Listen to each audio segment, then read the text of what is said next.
Hello, नमस्कार दोस्तों। Video को स्टार्ट करने से पहले मैं डिस्क्लेमर दे दूं, ये वीडियो मैं सिर्फ एक एजुकेशन पर्पज के लिए बना रहा हूँ। अगर आपको ट्रेडिंग करना हो तो पहले अपने फाइनेंशियल एडवाइजर से एडवाइजर लो। मैं कोई भी सेबी रजिस्टर्ड एडवाइजर नहीं हूँ।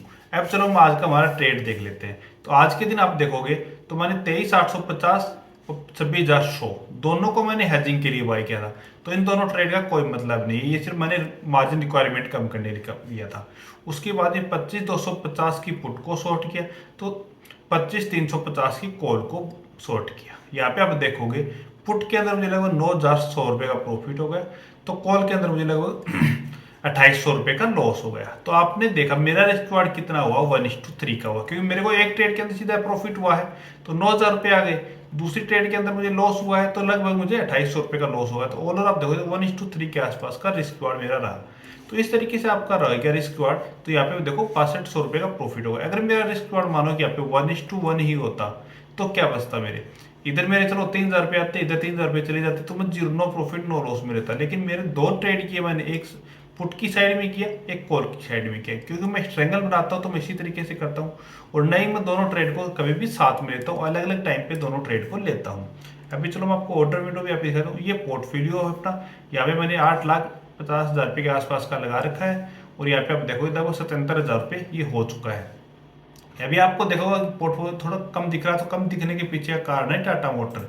यहाँ पे आप देखो टाटा मोटर का मैंने शेयर को बाई कर रखा है 691 पे, और ये भी 390 चल रहा है। क्यों आ रहा है इसका प्राइस का, क्योंकि स्प्लिट हुआ है तो 1:1 के रेशियो से ये स्टॉक मिलने वाला है। तो अगर आपने भी ले रखा तो आप टेंशन ना लें कि हमने शेयर लिया था इसके अंदर इतना बड़ा लॉस दिखा रहा 40% के आसपास का। तो ये कुछ लॉस नहीं है, ये वापस से जल्दी ही स्टॉक अपने अकाउंट में ऐड हो जाएंगे, तो यहाँ पे हमें वापस से दिखाने लगेगा।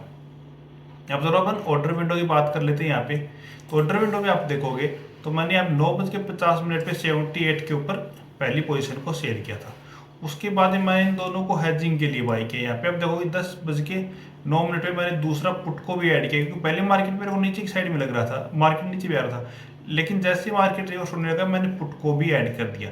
यहाँ पे आप देखोगे तो कॉल को फिर मैंने एग्जिट कर दिया मेरा एसएल लेके, और यहाँ पे पुट के अंदर टारगेट मैंने 62.50 लगभग 30 पॉइंट के आसपास का टारगेट अचीव किया। उसके बाद इन दोनों जो हेजिंग के लिए बाई की थी उनको सेल कर दिया 10:56 पे। उसके बाद ही मैंने कोई भी ट्रेड का प्लान नहीं किया। तो मैं यही करता हूँ, जब भी ट्रेडिंग करता हूँ जैसे मेरा टारगेट आ जाता है उसके बाद ही मैं ट्रेडिंग को क्लोज कर देता हूँ। पूरा दिन मैं कभी भी ट्रेड नहीं करता हूँ। कल के दिन भी आपने देखा हुआ लगभग 9,000 रुपये का मेरा प्रॉफिट हुआ है। अगर आपको भी ट्रेडिंग सीखना हो तो स्क्रीन पे आपको नंबर मिल जाएंगे, वहाँ से मेरे से संपर्क कर सकते हो। कि लाइव क्लास में भी जो ट्रेड कर रहे थे उन्होंने भी ऐसी तरीके से ट्रेड आज के दिन किया। अब आज का हमारा क्या व्यू था, तो यहाँ पे देखोगे हमने ये लाइन मैंने चैनल के ऊपर डाला था कि ये हमारा सपोर्ट है। तो ये ट्रेड लाइन डाली थी कि यहाँ से मार्केट अपसाइड में निकलेगा तो अपसाइड में मूवमेंट आ सकता है। तो ये तो चलो यहाँ पे नहीं आया, पहले ही यहाँ से अपसाइड में निकल गया। लेकिन जैसे ही यहाँ पे आया है मार्केट तो अच्छा दिया है इसने।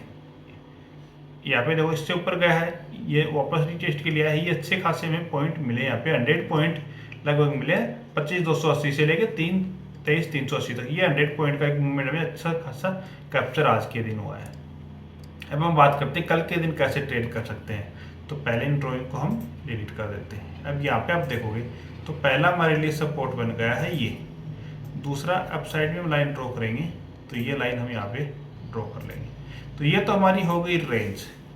इस रेंज के अंदर तो हमें अगर स्ट्रेडल स्ट्रैंगल बनाना है तो हम बना सकते हैं। दूसरा, अगर इससे ऊपर निकलता है तो हमें कॉल ले लेनी है, इससे नीचे निकलता है तो हमें पुट ले लेनी है। इससे बिल्कुल और अलावा कुछ नहीं करना है। अगर गैप डाउन ओपन होता है फिर मार्केट ओपन होने के बाद यहाँ तक आ जाता है 25,200 तक।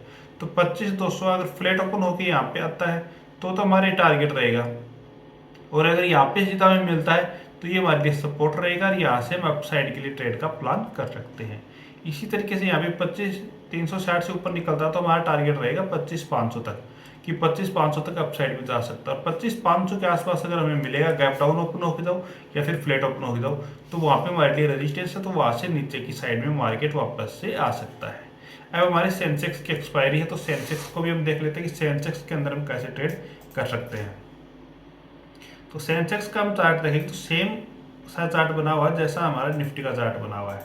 तो ये जो एरिया हमारे लिए, ये तो हम सेलिंग कर सकते हैं इस एरिया में। तो इसके अलावा इस एरिया के अंदर 12 बजे तक या फिर 12:30 तक रह जाता है मार्केट, उसके बाद में अप साइड में या फिर डाउन साइड में ब्रेकआउट या ब्रेकडाउन देता है तो यहाँ पे हम 0 टू हीरो ट्रेड का प्लान कर सकते हैं कि हमें अच्छा प्रॉफिट मिल सकता है। दूसरा हम ये कर सकते हैं कि मॉर्निंग में जैसे फ्लैट ओपन हुआ तो अप साइड में हम क्या कर सकते हैं कि 400 से 500 पॉइंट फार ओटीएम जाके हम कॉल को सेल कर सकते हैं। उसी तरीके से नीचे भी हम 400 से 500 पॉइंट दूर जाके फार ओटीएम को हम पुट को भी सेल कर सकते हैं। और दोनों अगर मार्केट रेंज के अंदर रह गया तो दोनों हमारे ऑप्शन जीरो हो जाएंगे और हमें एक अच्छा प्रॉफिट यहाँ पे मिल जाएगा सेलर के हिसाब से। अगर आपको वीडियो पसंद आए तो चैनल को सब्सक्राइब कीजिए। Okay, thank you.